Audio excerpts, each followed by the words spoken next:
पीले दांत वाली बहू। रंजना कभी ब्रश नहीं करती थी।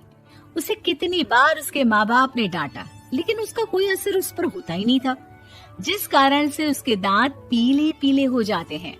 शादी के बाद अरे बहू, वैसे तो तुझ में कोई कमी नहीं है, पर तेरे दांत इतने पीले कैसे हैं बेटा? कैसे मतलब? कोई सर्जरी थोड़ी ना कराइए। वो तो क्या नाम, मैं ब्रश नहीं करती थी तो पीले हो गए। अब क्या करूं? आप कहें तो लाल करवा लूं या फिर काले? यार ये क्या है, क्यों माँ से लड़ रही हो? लड़ रही हूँ? अरे मैं लड़ रही हूँ या ये बोल रही है कि दांत पीले हैं, पीले। अरे तपस्या थोड़ी ना की है इन्हें पीले करने के लिए। बकायदा ब्रश नहीं किया है 20 साल तक, तब जाकर। छी, कैसी बात कर रही हो? ये उस वक्त तो पीले नहीं थे जब हम लोग तुम्हें देखने आए थे। अरे तब साफ करवा लिया होगा डेंटिस्ट के पास जाकर। अब देखो कैसे पीले पीले लग रहे हैं। रंजना सास की तरफ गुस्से से देखती है। फिर शुरू हो गई पीले पीले पीले। अरे पीले तो तब भी थे जब मेरे हाथ का रसगुल्ला उड़ा उड़ा कर खा रही थी और बोल रही थी, लड़की नहीं गुणों का खजाना दे रहे भाई साहब आप।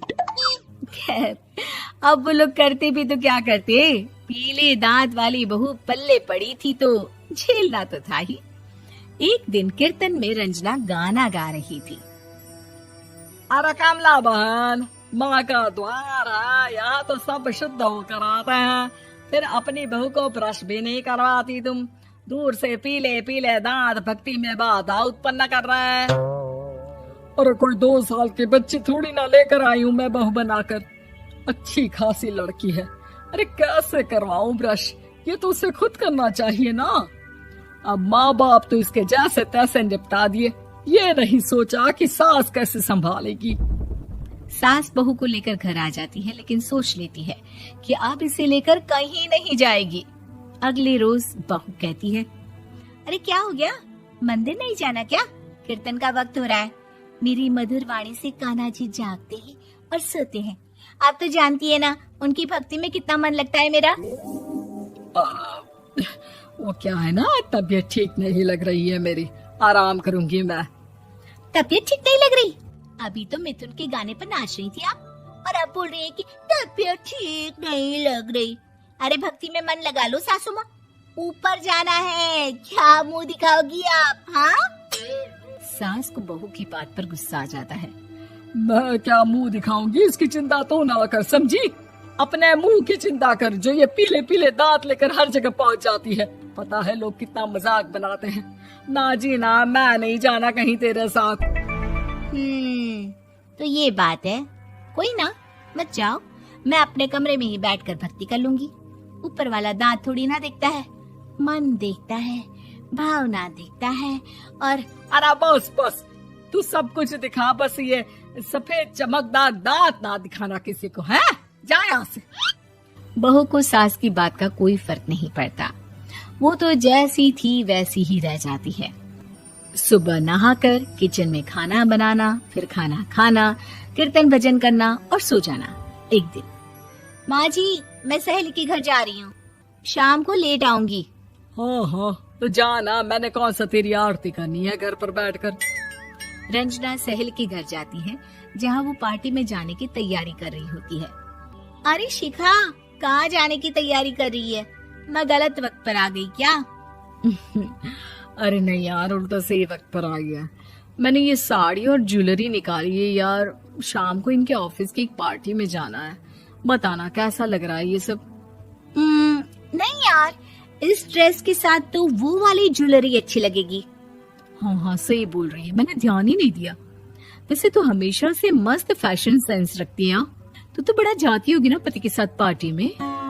रंजना कुछ नहीं बोलती, बस सोचती है कि यार काश ये बात सही हो जाती, पर मैं क्यों नहीं जाती पार्टी में? क्या इन लोगों की कोई पार्टी होती नहीं होगी? रंजना घर आती है और रात में पति से सवाल करती है, एक बात बताइए, आप मुझे किसी पार्टी में क्यों नहीं ले जाते? क्या आपकी यहाँ ऑफिस में पार्टी नहीं होती? पति बेचारा क्या कहता कि दांत पीले हैं तुम्हारे इसलिए। अरे कोई पार्टी होती नहीं हम लोगों के ऑफिस में, तो कहाँ से लेकर जाऊं? और मार्केट, मॉल, कहीं वीकेंड घूमना, कहीं तो। अरे यार, सारे हफ्ते में एक छुट्टी मिलती है, तो सोचता हूँ कि आराम ही कर लूं। क्यों? रंजना मन मार के रह जाती है। पहले कभी सास के साथ मंदिर जाया करती थी, लेकिन वो भी सास ने ले जाना बंद कर दिया। घर बैठी बैठी रंजना बोर हो जाती है। तभी उसे आइडिया आता है और वो मायके जाने का सोचती है। सासू माँ, 2 दिनों के लिए मम्मी के घर जा रही हूँ। अच्छा ठीक है, आराम से जा। और हाँ, माँ से कुछ अच्छी आदत सीख कर आना कि कैसे शरीर के हर भाग की तरह दांतों की सफाई भी जरूरी होती है, समझी? शुरू हो गई ना आप। वो लोग आपकी तरह नहीं है कि छोटी छोटी बात का बतंगड़ बना दे। उन लोगों के लिए मैं मायने रखती हूँ, ना कि मेरे पीले पीले दांत। रंजना माँ को बिना बताए उन लोगों को सरप्राइज देती है, लेकिन जैसे ही वो दरवाजे पर पहुंचती है, अंदर देखती है कि घर वाले कहीं जा रहे होते हैं। अब माँ, काश रंजना दीदी के दांतों वाली प्रॉब्लम नहीं होती, तो वो भी हम लोगों के साथ चलती ना बुआ जी की बेटी की शादी में।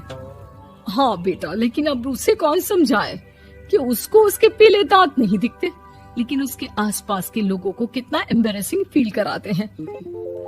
मुझे तो कितनी बार उसके स्कूल की टीचर ने शिकायत की कि उसके साथ कोई लड़की बैठना भी नहीं चाहती, और ना ही कॉलेज में कोई उससे बात करना चाहता था।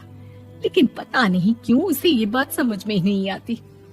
कोई कमी नहीं है उस लड़की में, बस यही कि दांत पीले हैं। वो तो भला हो जीजा जी और उनकी माँ का, जो दीदी को जैसी है वैसे ही रखा हुआ है। रंजना को अपने घर वालों की बात सुनकर बहुत दुख होता है।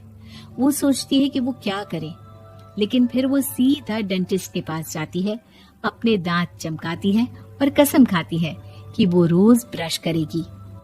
अरे क्या हो गया? तुम तो 2 दिनों के लिए गई थी ना, पर कोई ना, अच्छा है, चलो आ गई तो।